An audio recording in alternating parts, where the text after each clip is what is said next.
CPI నగర సమితికి, అదేవిధంగా ఈ ముగింపు సభలో ముఖ్య అతిథిగా పాల్గొన్న సిపిఐ జాతీయ కార్యవర్గ సభ్యులు కామెంట్ ముప్పాల నాగేశ్వరరావు గారికి, సిపిఐ జిల్లా కార్యదర్శి కోట మాలత్రి గారికి, సహాయ కార్యదర్శి తిరుపతి గారికి, మేడ హనుమంతరావు గారికి, వేదిక మీద ఉన్న ఇతరేతర పెద్దలకు ఏఐఎస్ఎఫ్ రాష్ట్ర సమితి పక్షాన విప్లవం తెలియజేస్తా ఉన్నారు.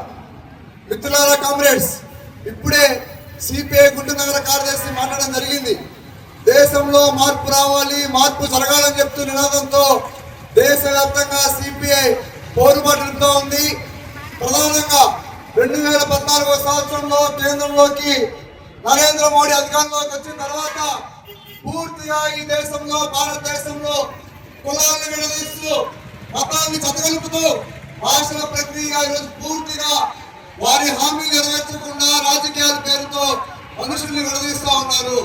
కేవలం పెద్దల మధ్యనే కాదు, ఈరోజు పాఠశాలల కానివ్వండి, యూనివర్సిటీల కానివ్వండి, విద్యార్థుల మధ్యన కూడా మతాల పేరుతో రాజకీయాలు చేస్తూ, మతత్వాల పేరుతో వారి విద్యార్థి సంఘాలని ఈరోజు ముందు నిలబెట్టే పరిస్థితి మనం దేశవ్యాప్తంగా చూసాం.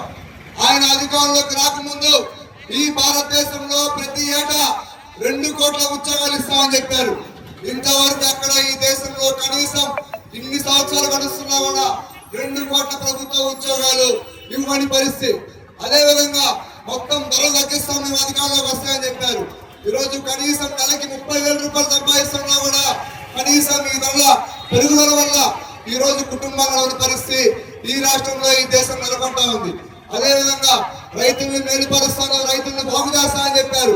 భారతదేశంలో ఎన్నడూ జరిగినటువంటి రైతుల ఉద్యమం ఈ మోడీ ప్రభుత్వంలో జరిగింది.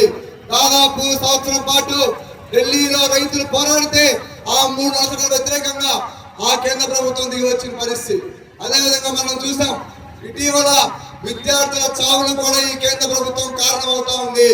దాదాపు 2-3 సంవత్సరాల పాటు కష్టపడి ఎంబీబీఎస్ చదువుకోవాలి, డాక్టర్ అవ్వాలని చెప్పని కళలు కనిచినటువంటి నీట్ పేపర్ ని ఈరోజు ₹1,00,000, 3 లక్షల రూపాయలకి ఈ బీజేపీ వ్యక్తులు అమ్ముకున్నారు.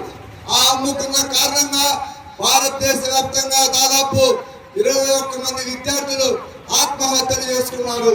21 మంది విద్యార్థులు ఆత్మహత్యలు చేసుకున్నారు. కనీసం ఈ కేంద్ర ప్రభుత్వం కానీ, మోడీ గాని స్పందించలేదు. అయితే జంజీ పేరుతో లక్షలాది మంది, వేలాది మంది విద్యార్థులు అదే దేశ రాజధాని ఢిల్లీ నగరం పడిపొట్టున పెద్ద ఎత్తున జంజీ పేరుతో ఉద్యమం చేపడితే ఆనాడు దిగి వచ్చి కేంద్ర విద్యాశాఖ మంత్రి రాజీనామా చేశారు. అయితే మనం తెలుసుకోవచ్చు, పూర్తిగా ఈ దేశవ్యాప్తంగా ఈ కేంద్రంలో బీజేపీ అధికారంలోకి వచ్చిన తర్వాత ఏ ఒక్క హామీ కూడా నెరవేర్చలేదు. అధికారంలోకి వస్తే నల్లధనాన్ని బయటికి తీస్తాం, కుబేర్లందరినీ ఎండగడతామని చెప్పారు. అధికారంలోకి వచ్చారు, పూర్తిగా 1000 రూపాయల నోట్లు, 500 రూపాయల నోట్లు రద్దు చేశారు.